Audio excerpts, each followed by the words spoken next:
It started. That's okay, I'll edit it later. Yeah, cool. Is it counting? Yes. Okay.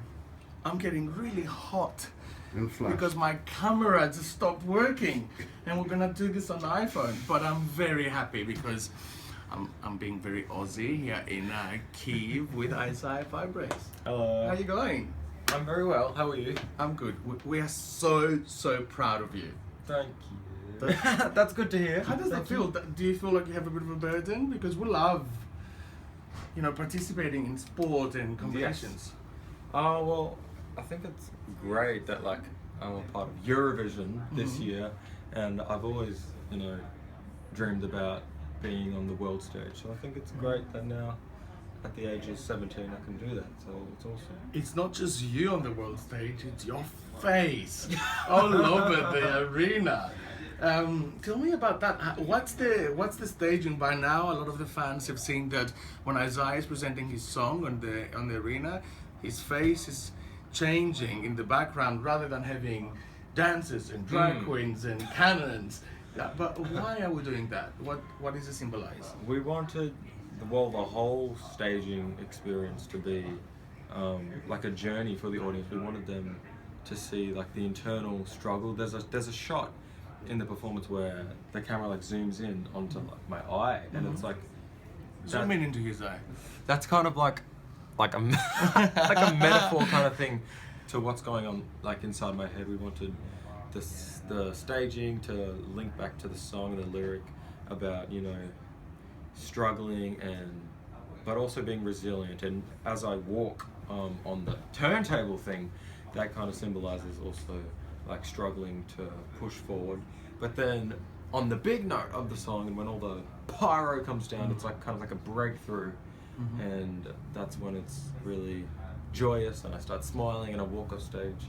So it's definitely a journey. You have an Australian face. You're indigenous. What I felt when I watched it was such an Australian story, but you're only 17 and you're very fresh. So tell me about your struggle. How does somebody that looks so perfect and flawless struggle through life? Well, certainly growing up, there were a lot of family financial issues, and my family and my dad and my extended family as well had to sacrifice a lot of money for me to travel to Melbourne from my hometown and to attend talent competitions and to attend singing school. So there was a lot of sacrifices that my dad definitely did, but I think all of those things that I did, they all kind of made me the person I am today. So I'm very grateful for all of those things. Thanks, Dad. Are you closer to Dad or Mum? Well, Mum and Dad are separated, but my music kind of has brought everyone back together. I'm closer.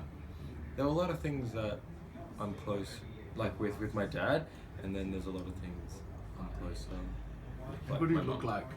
Oh, good question, because I don't know.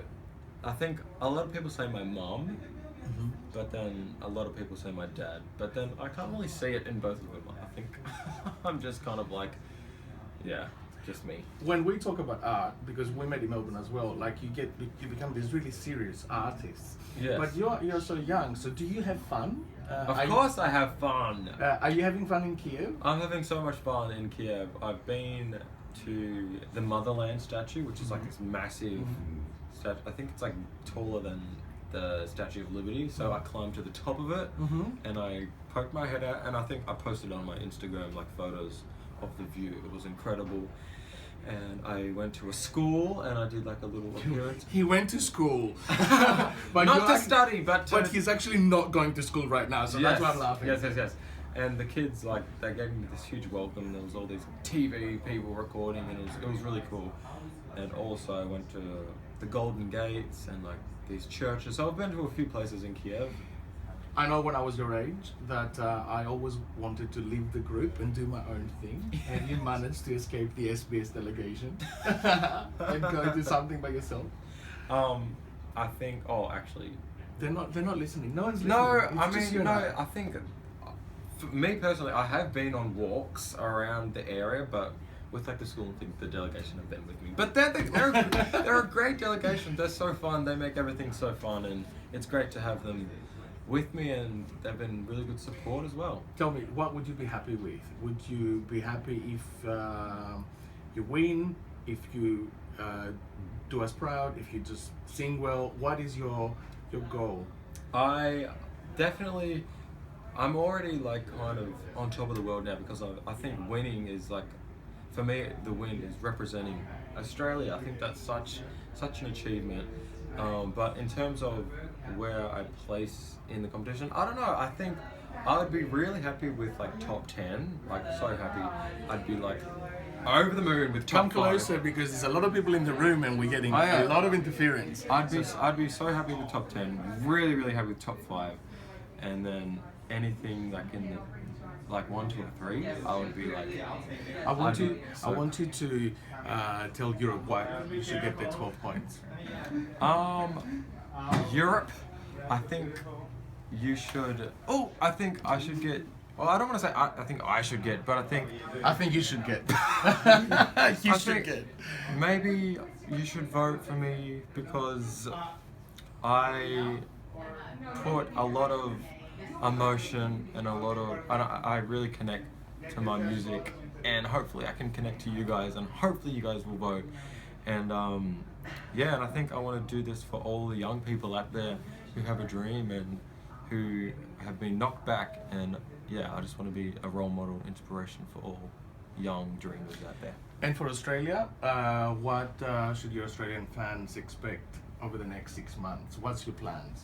After Eurovision, I'm actually doing a promo tour, so I'm going to Sweden, the UK, I think France and Italy. So it's Australian expats, basically. France and Italy, Belgium, I think maybe Spain. I don't know. I keep forgetting where I'm going to go, but a lot of countries in Europe. And then possibly, I think at the end of the year, maybe a new album. Maybe. I don't know. I'm working on some new singles at the moment. There's a lot of maybe, but he will eventually come to Australia, where you can all wait at the airport. I will be back in Australia, hopefully do shows and stuff like that. Isaiah, thank you for making us proud. Thank you so much. 12 points. Aussie, Aussie, Aussie. Oi, Oi, oi. Thank you. Cheers.